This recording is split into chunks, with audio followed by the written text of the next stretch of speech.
continuación, pido también la participación de la doctora Sandra Olivares Cruz. Ella es médico adscrito en el Hospital General de México. Bienvenida, Sandra. ¿Tu plática está cargada? Sí, es esta. Sí, doctor. Hola, buen día. Muchas gracias al doctor Hinojosa y a todo el comité por la invitación.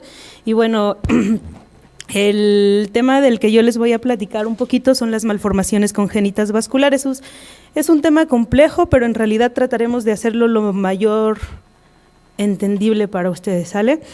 ¿Qué es una malformación congénita vascular? Se define como aquella alteración difusa o localizada en el desarrollo embriológico del sistema vascular y que puede involucrar cualquier territorio corporal. ¿Qué es lo importante? Bueno, estas se van a originar entre la 4ª y la 10ª semana de gestación y por lo tanto están presentes al nacimiento. Puede afectar cualquier segmento del árbol vascular, ya sean venas, arterias, capilares o linfáticos. Y bueno, existen muchas clasificaciones para las malformaciones arteriovenosas. Desde Virchow en 1863 ya las clasificaba según la histología en simples, cavernosas o racemosas. Después Malan en 1974 hizo otra clasificación y las dividía venosas, arteriales, arteriovenosas y linfáticas. Una de las clasificaciones que sigue vigente es la de Mulliken, que está en esta, se agregó a lo que son los hemangiomas en 1982 y bueno, en Jackson en 1993 las dividió como en alto flujo y bajo flujo. Esta tablita nos dice cuáles son los tumores vasculares más frecuentes, o la divide en dos, según la Sociedad Internacional para el Estudio de las Anomalías Vasculares, en tumores vasculares y malformaciones vasculares. Los tumores los divide en hemangiomas, que pueden ser superficiales, profundos o mixtos, y otros, de los cuales no vamos a profundizar ahora, y las malformaciones vasculares, que las divide como simples o combinadas. Simples, en las que solo un endotelio está comprometido, ya sea arterial, venoso o linfático, y las combinadas, en las que existe más de un endotelio comprometido. Las simples, a su vez, se van a dividir en bajo flujo y alto flujo. Las de bajo flujo son aquellas que tienen un componente de capilar, venoso o linfático, y las de alto flujo son aquellas arteriales, las fístulas arteriovenosas y las malformaciones arteriovenosas. Las combinadas son las que van a comprometer a más de un endotelio, como ya les decía, y bueno, también existen en bajo flujo y alto flujo. Las de bajo flujo son capilares, linfáticas y venosas, que tienen los 3 componentes, o capilares y venosas, o venosas y linfáticas, y las de alto flujo por lo general se van a caracterizar porque tienen fístulas arteriovenosas. ¿Cómo se diferencian los hemangiomas de las malformaciones vasculares? Bueno, los hemangiomas, en cuanto a la patogenia, van a ser un desorden en la proliferación endotelial, y las malformaciones es un desorden desde la embriogénesis. La estirpe en los hemangiomas es tumoral, en las malformaciones es una malformación como tal, con cambios en los endotelios. El mecanismo de crecimiento en los hemangiomas es una hiperplasia de las células endotelioles, y las malformaciones ocasionan una ectasia e hipertrofia. Los hemangiomas son mucho más comunes en las mujeres, con una relación 3:1 comparado con los hombres, y las malformaciones no tienen predisposición por algún género en específico. Los hemangiomas es infrecuente que se encuentren en el nacimiento. Las malformaciones, como yo les decía, están presentes desde que el bebé nace. La velocidad de crecimiento de los hemangiomas es rápido, las malformaciones es lento, y por lo general los hemangiomas involucionan, no así las malformaciones. Hay otra clasificación, que es la clasificación de Hamburgo, también las divide en arteriales, venosas, arteriovenosas y mixtas, y también las divide en tronculares y extratronculares. En pocas palabras, y con lo que me gustaría que se quedaran, es que las malformaciones se pueden dividir en alto flujo.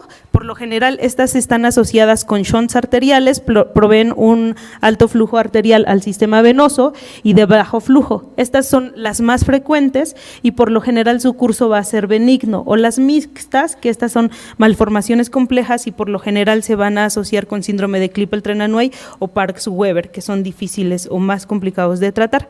En cuanto a la etiología, bueno, están relacionadas a anormalidades cromosómicas, también tiene que ver la edad de la madre, el abuso de sustancias como tabaco, alcohol, cocaína y demás. En esta gráfica, bueno, lo que quiero mostrarles es qué tan frecuentes son las malformaciones, o según el tipo de componente de las cuales se caracterizan. Las malformaciones venosas o puramente venosas son las más comunes, según lo descrito en esta literatura, hasta en el 43%, linfáticas en un 25%, 9%, las fístulas arteriovenosas en un 11% y mixtas en 9%. En cuanto a las malformaciones venosas, que decíamos que son las más comunes, la localización más frecuente es en cráneo con el 40%, seguida de las extremidades igual con el 40% y tronco en el 20%. Algunos de estos, bueno, estas por lo general son lesiones solitarias que están bien delimitadas, pueden ser superficiales, profundas, a la compresión se sienten suaves, no son pulsátil y pueden tener una coloración azul. Algunos de estos ejemplos son el síndrome de Klippel-Trenaunay, el síndrome del nevo azul, la malformación vascular mucocutánea, los glomus venosos, Maffucci, Proteus y demás. Como ejemplos característicos de estas, bueno, el síndrome de Klippel-Trenaunay tiene una tríada característica que son las manchas color vino porto, un crecimiento de la extremidad afectada en comparación con la extremidad no afectada y por lo general se caracteriza por tener malformaciones venosas y linfáticas al mismo tiempo. La frecuencia se presenta en menos de 1 de cada 100,000 nacimientos, la incidencia, como ya les decía, es similar en hombres y mujeres, por lo general solo una extremidad está afectada, está en un 85%, es raro que se afecten 2 extremidades y mucho más raro que se afecten las 4 extremidades.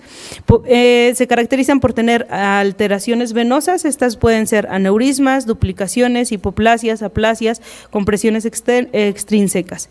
Otro síndrome característico o que también podemos estudiar es el síndrome de Maffucci, que fue descrito en 1881 y se caracteriza por tener anomalías vasculares, exesocistosis óseas, encondromas, no es hereditario, por lo general se diagnostica o los pacientes empiezan a tener síntomas entre los 4 y los 5 años, pero lo importante de estos es que se pueden malignizar hasta en un 20 o 30% de los casos.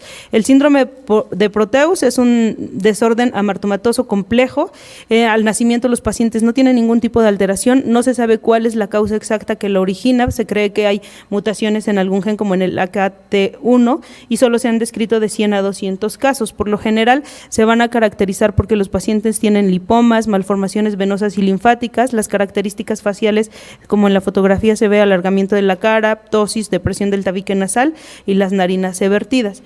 Lo importante de las fístulas arteriovenosas, una es individualizar a los pacientes, ver qué edad tiene, en qué momento se empezó a presentar la sintomatología, porque de esto va a depender el tratamiento y la decisión de qué hacerle o no a este paciente. Para diagnosticarlo, bueno, tenemos estudios que pueden ser invasivos o estudios no invasivos y dependiendo de eso vamos a poder tomar las pautas para decir qué tratamiento deberíamos otorgarle a cada paciente. Entre los estudios invasivos podemos hacerles arteriografías, flebografías o, como ya decía la doctora Miriam, linfocentellografías, y en los estudios no invasivos, bueno, el estándar o el gold estándar es la resonancia, también podríamos seguirlos con el ultrasonido, angiotomografías y linfocentellografías. Para el hemangioma, bueno, recomiendan la clínica, el ultrasonido, resonancia, y en las malformaciones, como generalmente tenemos presencia de shunts arteriovenosos, podríamos hacer la angiotomografía o resonancia magnética. Si tenemos alta sospecha de que el paciente tiene un componente linfático aparte del arterial y el venoso, bueno, sí está indicado hacerle una linfocentellografía para poder darle seguimiento. En cuanto al tratamiento, bueno, debe de ser un tratamiento con un equipo multidisciplinario, no se puede hacer solo por un especialista, como ya vimos, tienen que entrar cirujanos plásticos, radiólogos intervencionistas, cirujanos vasculares y demás. Debemos individualizar a cada paciente.